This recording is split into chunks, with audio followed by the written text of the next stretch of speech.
Right, in our first question, we're going to find the set of values of x for which 3x minus 7 is greater than 3 minus x. Well, this should be quite straightforward now in the upper 6. So we're going to add x to both sides to get 4x minus 7 greater than 3. Add 7 to both sides to get 4x is greater than 10. So therefore 4x is greater than 10 over 4 or 2.5. Moving on, for the second part of the question, we've got to solve this quadratic inequality. So, like with all quadratics, let's get all the variables and constants on one side. So, x squared minus 9x minus 36 is less than or equal to 0. And if we do 12 and 3, so we get x minus 12x plus 3 is less than or equal to 0. So we're just treating it as if it was equals to 0. So our limit points are x equals 12 and x equals minus 3. Now if we were to draw a graph of the function of y equals this, okay, just a little sketch, it would cross at minus 3 and plus 12. Okay, so it would cross at minus 3 and plus 12.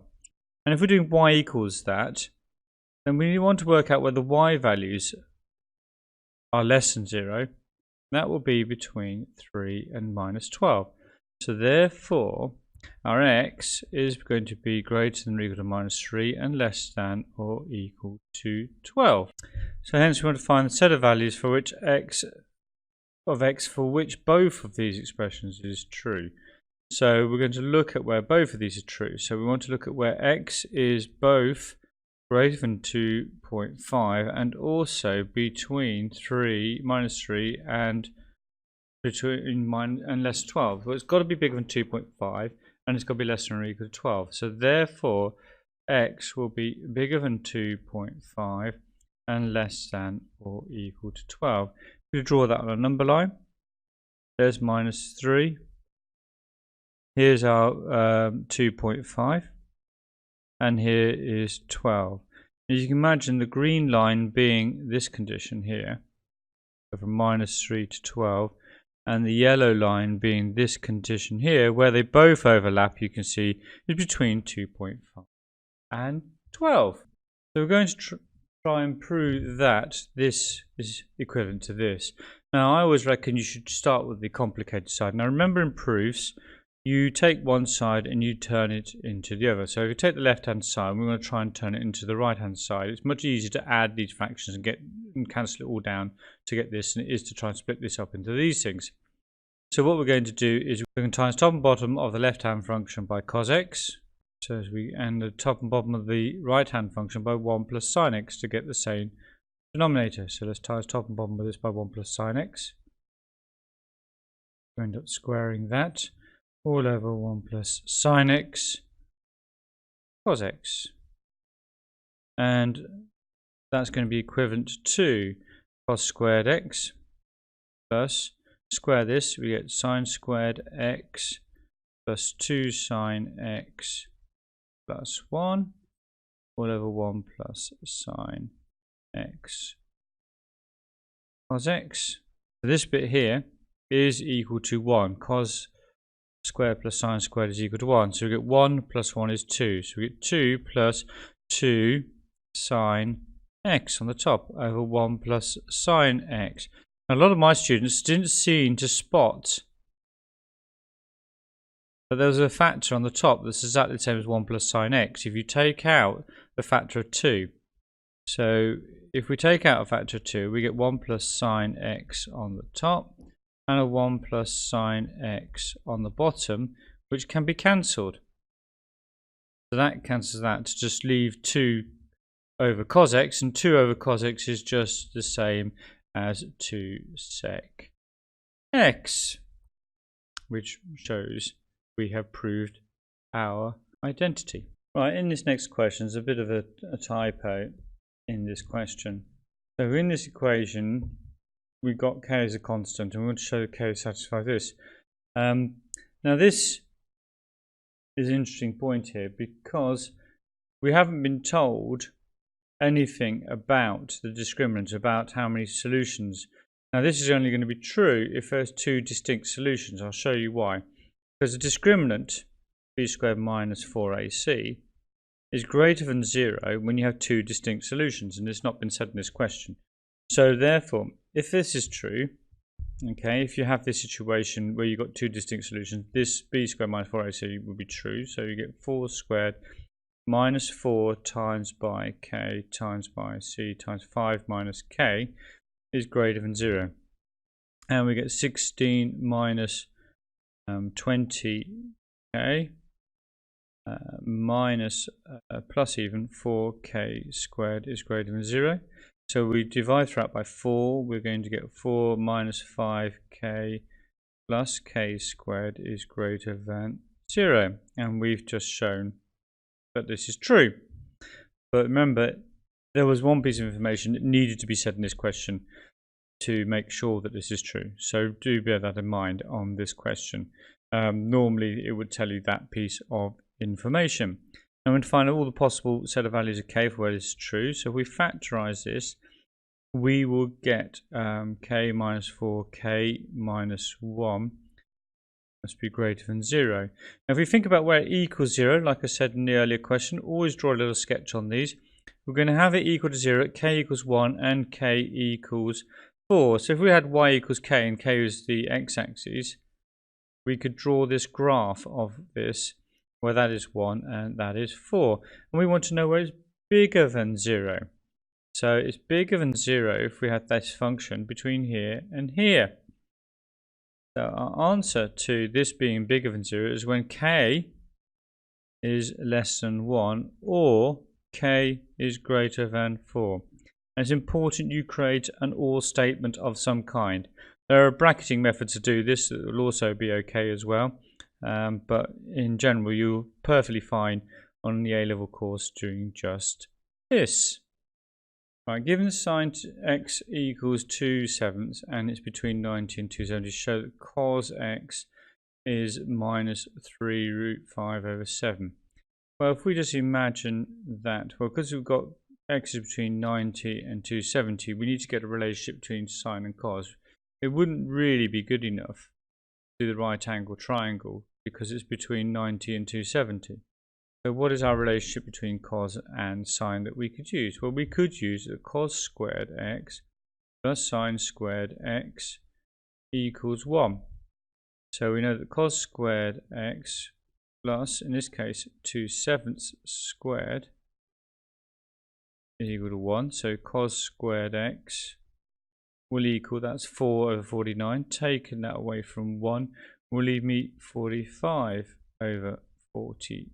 And if we square root that, we'll get cos x equals plus or minus the square root of 45 over 7. And square root of 45 is 9 times 5, which is going to be plus or minus root 3 times 5 over 7. Now what we've got to do is we've got to think about what's happened here with cos. Now cos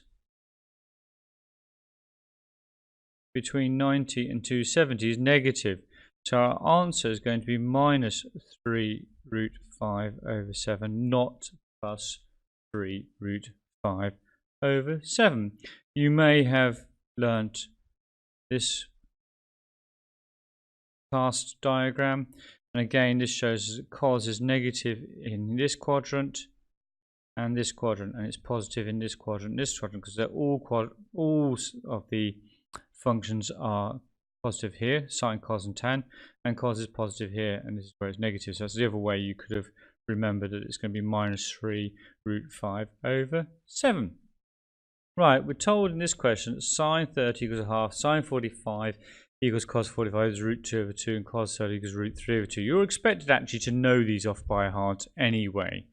So we want to prove that sine 60 equals root 3 over 2 using this information. Okay, so we know that we've got sine a plus b. We could split 60 up into 30 plus 30.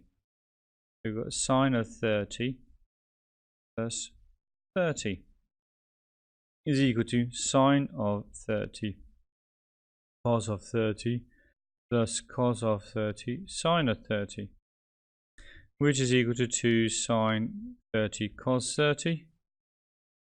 That's equal to 2 times sine 30 is a half, times cos 30 is root 3 over 2. And that's going to cancel out with that just to leave us root 3 over 2. So we've shown that.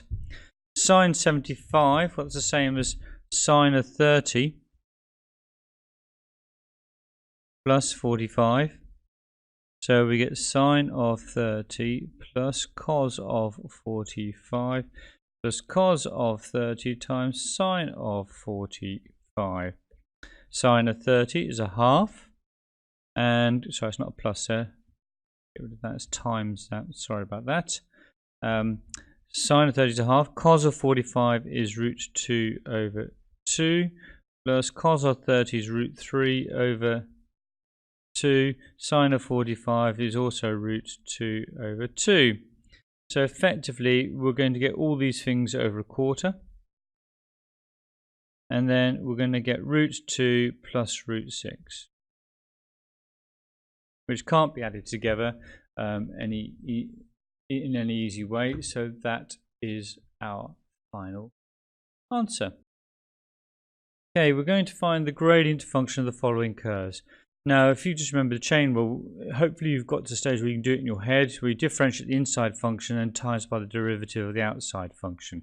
So in this case, dy by dx will equal 3x differentiated is 3 times the sine bit differentiated is cos, and then we've got of the inside function 3x. Differentiate the inside function here, dy by dx. The inside function goes to 4x minus 3. Cos goes to minus sine 2x squared minus 3x. So it's better, probably better written as with the minus at the beginning. And then we've got sine 2x squared minus 3x. So differentiate the inside function, we get cos. Differentiate the outside function, something squared is just 2 times something. So it's going to be equal to 2 times cos of x. And then we've got the inside function to the new power, which is sine x to the power of 1. So it's just 2 cos x sine x. Okay, we're going to be given this. We're going to find the exact value for tan theta. So let's use these addition formulas to help us. So the left-hand side, 2 sine theta plus cos 30 is equal to 2 open brackets sine of theta cos of 30 plus cos of theta sine of 30. And on the right hand side we've got cos of theta cos of 60 minus sine of theta sine of 60. And cos of 30 is just equal to root 3 over 2. So we're just going to get root 3 over 2 times 2, so it's root 3 sine theta. And sine of 30 is a half, times by 2 is 1. So we get cos theta here. Cos of 60 is equal to a half, so we get a half cos theta. And sine of 60 is root 3 over 2, so you get minus root 3 over 2 sine theta. We can get rid of the fractions, might make life a little bit easier. So we get 2 root 3, by timesing by 2 root 3 sine theta plus 2 cos theta equals cos theta times this by 2 is minus root 3 sine theta. So take the cos to this side, take the sine to that side. So we add root 3 sine theta, we'll get 3 lots of root 3 sine theta. Take away 2 cos theta away from cos theta gives us minus cos theta. Now we want to divide by cos theta. Sine theta divided by cos theta is tan. So 3 root 3 sine theta over cos theta will equal, divide that by cos theta is minus 1. So this implies that if we got this is tan theta, then we've got minus 1 divided by that. So we've got tan theta, and we've got an exact value for our tan theta as minus 1 over 3 root 3. I want to show x minus 1 is a linear factor of f, and for that we're going to use a factor theorem. If we find f of 1, that's just equal to 1 cubed minus 1 squared minus 3 times 1 plus 3, and that equals 0. Therefore, if f of 1 equals 0, this means by the factor theorem that by the factor that x minus 1 is a factor. X minus that value there will be a factor. So we've shown that x minus 1 is a linear factor. So we can use detailed reasoning to show that there's a product of 3 linear factors. So let's just write this out.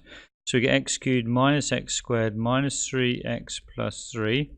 One factor is x minus 1. So x cubed is x squared.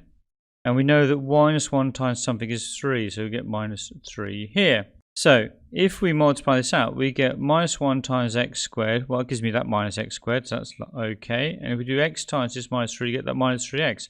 So this right-hand side is equal to the left-hand side. So how do we factorize this further? It says 3 linear factors. Well, x minus 1 is one of them.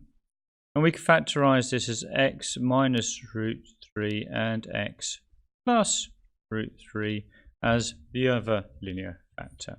So we have done that. Now, hence solve the trigonometric equation tan cubed theta minus tan squared theta minus 3 tan theta plus 3 equals 0 between this region. Well, what we're going to do is we're going to go let x equal tan theta. So therefore, tan theta will be where these are all equal to 0. So that's 1, that's root 3, and that's minus root 3. So we have tan theta equals 1. We have tan theta equals root 3. And we have tan theta equal to minus root 3. So tan theta equals 1 is pi by 4. And if we draw a little sketch of tan, just do that. Let's get a sketch of tan going.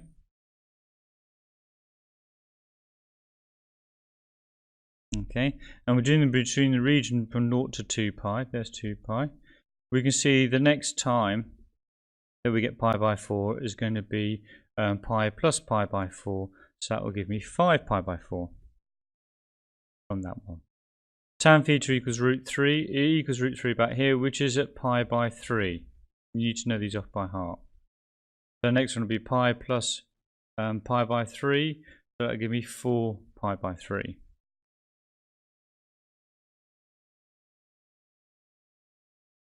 And if it's minus root 3,